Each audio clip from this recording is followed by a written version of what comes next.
Hi, it's the 1st of November. It's about 1:30 in the afternoon. It is Wednesday. I'm just about to head over to my grandma's house to give her a hand with a few things before going to work. And I've had a really good day so far. It's really hot. I'm wearing like pants to work and I don't know if I should change or not. Can't really be bothered, honestly, so I'll just suck it up. But yeah, I've had a really good morning. I went to my usual gym class, and then when I got home I decided that I was going to clean and organize my car straight away, which is something I was talking about yesterday. I had this list of things that I have been procrastinating on doing and really wanted to get done basically, well, definitely before the new year, but before moving house, which will be in a couple of weeks. So I have crossed off about half of those things. So yeah, one of them was organizing my car, which is part of self-coaching scholars as well, which I hadn't done in October.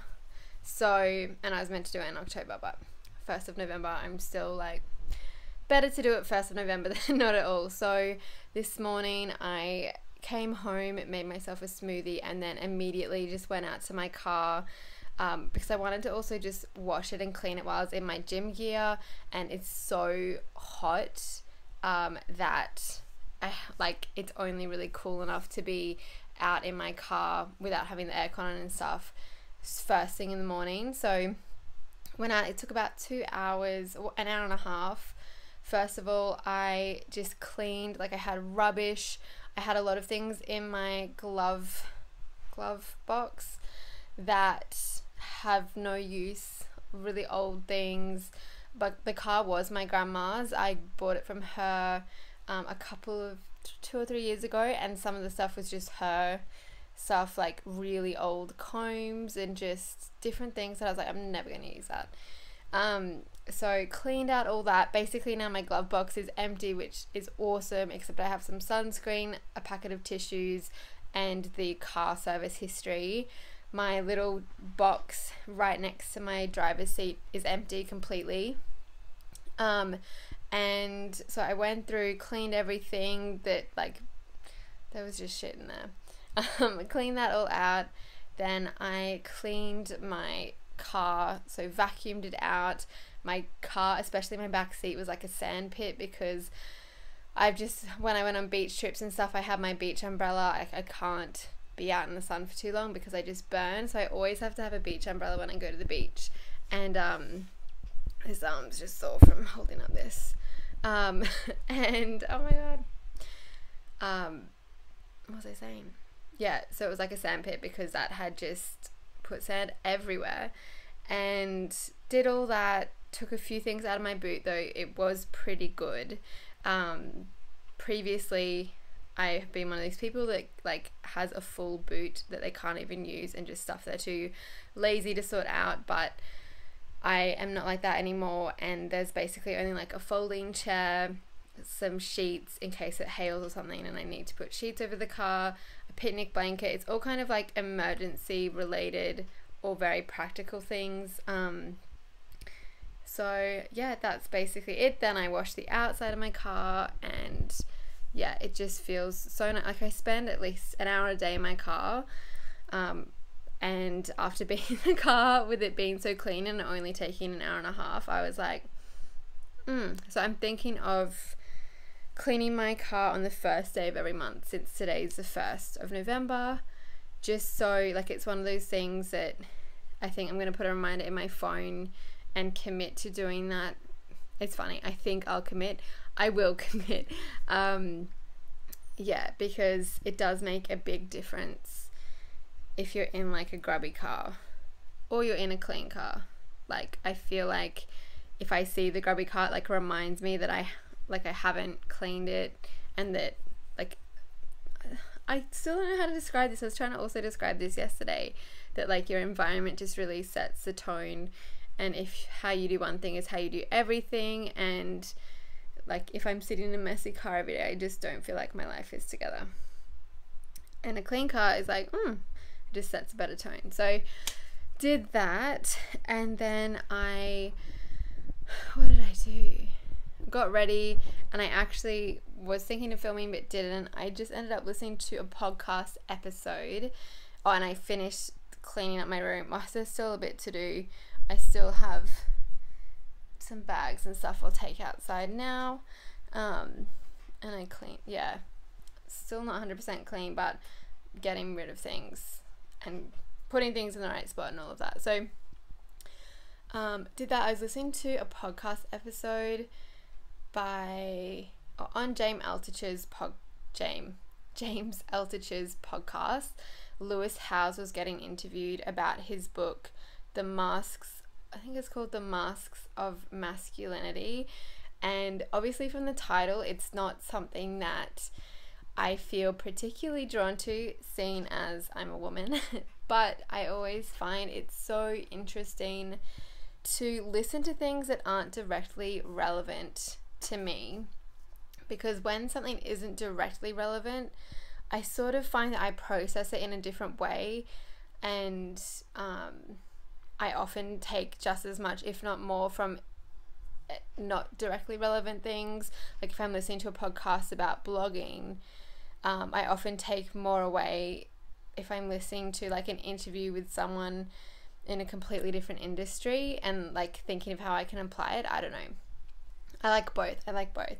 So I listened to that, and I also just thought as well, like, you know, there's so much talk about feminism and women, and I think that part of that conversation as well, which is what Lewis's book is about, needs to be about the expectations around men. And it was so interesting to hear him talking about it, because I think like especially with the white male, like they're the most privileged people in that kind of race and gender sense, but I think like we overlook a lot of the expectations that society puts on them that lead them to behave in certain ways, and that it's like everyone has their own struggles. And I think part of empowering women is also empowering men, and a lot of it, what he was talking about was just like the different ways that men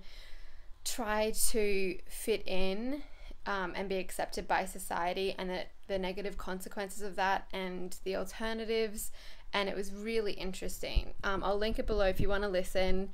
So fascinating. And I think as well, if we want men to be interested in feminism, we also need to be interested in their issues that they have around being a man. And I think a lot of the time,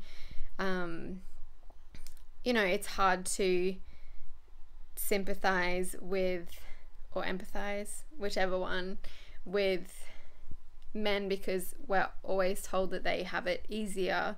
But I think it's really important to look at what society expects of them as well, and the same way that women are wanting to be equal in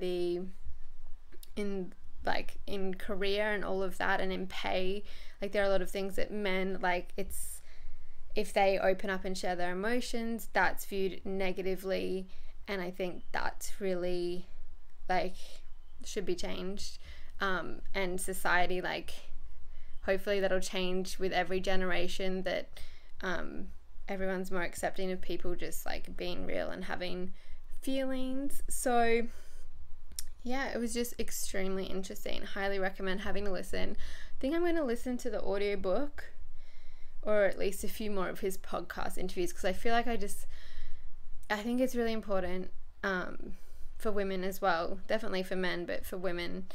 And they also said a lot of things that applied to men and women have their own ways that they try to fit in society, and it was just really interesting. So interesting. So I'm going to at least listen to either a few more podcast episodes, interviews he's done, or the audiobook. I don't think I'll actually read the physical book, but I think the audiobook would be good. So did that, and then I've just been scheduling my YouTube videos. yeah, so that's been taking a couple of hours. Yeah, that's basically what I've been doing. It's also so interesting because often it's like a week or half a week to a week after I've filmed it that I review it and I rewatch everything, double speed, just to make sure I can link anything I've mentioned and to figure out what I was even talking about so I can give it a title and all of that. And I feel like even looking a week back, I can see that I've made such, like, often the things I'm talking about, by the time I watch it back, I'm thinking about that differently. Like, I don't know if it's because I'm doing so much reflecting and all of that I'm like, feel like I'm growing more quickly than before, or I just never tracked it really, so I couldn't tell. Yeah, it's been very interesting. I still really encourage you, if you want to do something like this, please do it. I'm the same as you. I'm just as interesting or as boring. I'm really not any different, so it's so good. So good.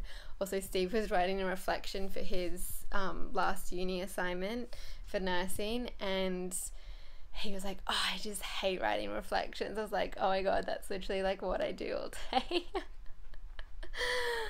Oh, I love it. Anyway, I'm gonna grab my grandma now and then head to work, but I will talk to you tomorrow. Bye.